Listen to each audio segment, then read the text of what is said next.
60 লক্ষ ভোটারদের নাম বিচারাধীন, ভোটারদের বাদ রেখে ভোট নয়, এই স্লোগানে বীজপুর বিধানসভার সিপিআইএম নেতাকর্মীদের কাঁচরাপাড়া পুরসভায় ডেপুটেশন কর্মসূচি এবং বিক্ষোভ মিছিল। এ বিষয়ে বিস্তারিত জানালেন সিপিআইএম নেত্রী গার্গী চ্যাটার্জি।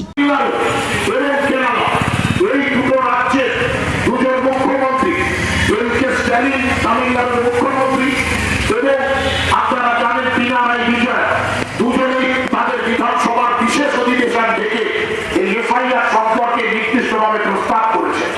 আপনারা খেয়াল করে দেখেছেন তামিলনাড়ু যিনি মুখ্যমন্ত্রী তিনি হচ্ছেন স্ট্যালিন, তিনি সুপ্রিম কোর্টে গিয়েছেন এই এফআইআর সম্পর্কে নির্দিষ্টভাবে